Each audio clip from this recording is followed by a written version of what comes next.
Hello दोस्तों, स्वागत है आपका हमारे यूट्यूब चैनल में।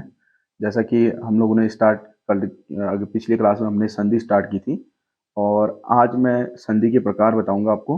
तो जैसे कि हमारे संधि के प्रकार में और आप लोगों से मेरी एक रिक्वेस्ट है कि आप लोग जितने भी हमारे कोचिंग में आते हैं आप लोग हमसे जुड़ें और इसको ज़्यादा से ज़्यादा आप लोग शेयर करें और आप इसी से रिविज़न कर सकते हैं अपना। ठीक, तो हमारी जो क्लास हुई थी पिछली क्लास वो हमने पढ़ी थी संधि और उसमें मैंने आपको समझाया कि संधि क्या होती है और आज मैं आपको समझाने वाला हूँ संधि के प्रकार क्या होते हैं। ठीक, तो संधि के प्रकार होते हैं तीन। पहली होती है जैसे स्वर संधि, स्वर संधि, और दूसरी होती है हमारी व्यंजन संधि, और उसके बाद तीसरी आती है हमारी विसर्ग संधि। और पिछली क्लास में मैंने आपको ये बता दिया था कि हमारी ये संधि होगी किससे, जब स्वर के साथ क्या मिलेगा, स्वर मिलेगा।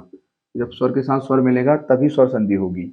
स्वर मतलब पहला पद भी, पहले पद का अंतिम वर्ण भी स्वर होना चाहिए और दूसरे पद का पहला वर्ण भी स्वर होना चाहिए, तब जाके स्वर संधि होगी। और व्यंजन संधि में क्या होगा कि जब स्वर के साथ व्यंजन मिले, यानी एक साइड व्यंजन आ जाए एक साइड स्वर आ जाए, पहले स्वर आए या बाद में व्यंजन आए तब भी व्यंजन संधि, और अगर पहले व्यंजन आ जाए बाद में स्वर आए तब भी व्यंजन संधि होगी, और अगर व्यंजन के साथ व्यंजन ही मिले तब भी व्यंजन संधि होगी। और विसर्ग से पहले यानी स्वर, विसर्ग के बाद स्वर आ जाए तब भी विसर्ग संधि, और अगर विसर्ग के बाद व्यंजन आ जाए तब भी विसर्ग संधि होगी। यानी कि संधि के प्रकार होते हैं तीन। और तो आज हम शुरू करेंगे यहाँ से पहला हमारी जो संधि शुरू होगी वो पहली संधि हम पढ़ने वाले हैं स्वर संधि। तो पहली जो संधि पढ़ेंगे हम पढ़ेंगे स्वर संधि।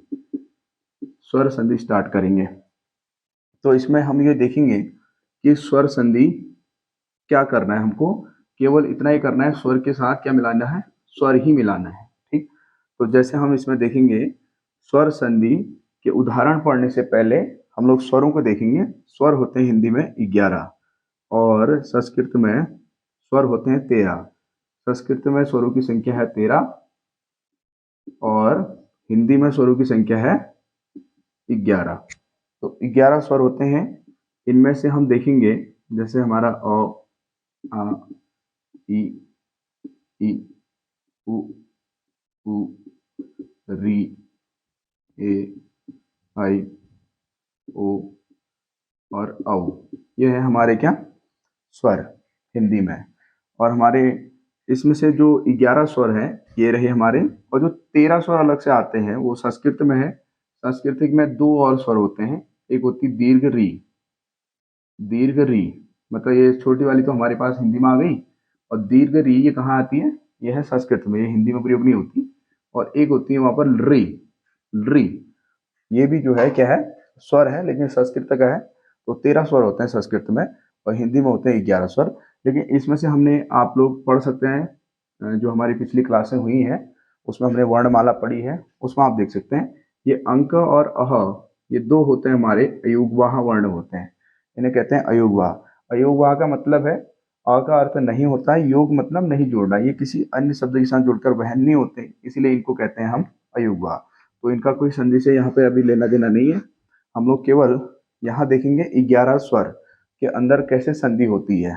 ठीक, तो स्वर तो होते हैं हमारे 11, स्वरों की संख्या होती है हमारी। ठीक, अब यहाँ से हम देखेंगे, पहली बात ये ध्यान रखना है कि प्रत्येक स्वर क्या करता है, प्रत्येक स्वर, ये ध्यान रखना है, प्रत्येक स्वर स्वयं के साथ, स्वयं के साथ, स्वयं के साथ साथ, स्वयं के साथ साथ अन्य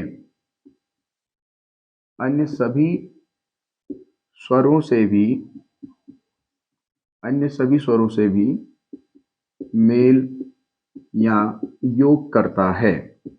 मतलब कहने का ये है कि ये जो स्वर होते हैं 11 के 11 स्वर हमारे खुद के साथ जुड़ने के साथ साथ एक अन्य सभी स्वरों के साथ जुड़कर योग करते हैं, यही तो हमारी स्वर संधि है। हमने क्या करना है कि हर एक स्वर अपने साथ भी योग करता है और किसी अन्य स्वर स्वर के साथ भी क्या कर लेता है, योग कर लेता है। तो एक चीज यहाँ बनती है कि हिंदी में यानी कि हमारे जो स्वर हैं, स्वरों में ऐसे ही मिलने वाले जो योग या जोड़े बनते हैं, वो टोटल जोड़े बनते हैं 121 जोड़े। कुल 121 जोड़े, यानी कि स्वर संधि में, स्वर संधि के अंदर कुल 121 जोड़े बनते हैं, 121 जोड़े बनते हैं। इसके अंदर 11 स्वरों के में कुल 121 जोड़े बनते हैं स्वर संधि में, ठीक है। तो कहने का मतलब यहाँ ये ध्यान रखना है, स्वर के साथ जब स्वर मिलेगा तो प्रत्येक स्वर खुद के साथ भी योग करेगा और अन्य सभी स्वरों के साथ भी ये योग कर लेता है, यानी कि ऐसे ही टोटल मिला के कितने योग करते हैं, 121 जोड़े बनते हैं इनके, ठीक। तो यहाँ से जो है अगला हम इसमें पढ़ने वाले हैं स्वर संधि के प्रकार, यानी स्वर संधि के भेद पढ़ेंगे, स्वर संधि के भेद यानी प्रकार, ठीक है। तो स्वर संधि के जो भेद हैं वो होते हैं 5, ठीक है। जैसे कि स्वर संधि में सबसे पहले दीर्घ संधि, दीर्घ संधि, और उसके बाद हम पढ़ेंगे गुण संधि, और फिर पढ़ेंगे वृद्धि संधि,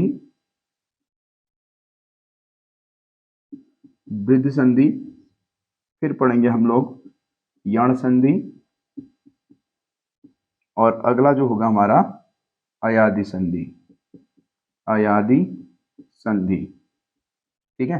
तो ये है हमारे संधि, स्वर संधि के भेद है 5, स्वर संधि के भेद होते हैं हमारे 5 होते हैं। तो अगली जो क्लास होगी हमारी, अगली क्लास में हम पढ़ेंगे इसमें से दीर्घ संधि, स्टार्ट करेंगे हम लोग दीर्घ संधि, अगली क्लास में हम लोग दीर्घ संधि को पढ़ने वाले हैं। अगला उदाहरण होगा हमारा ये स्वर, यानी स्वर संधि के भेद पढ़ेंगे हम अगली क्लास में। तो धन्यवाद।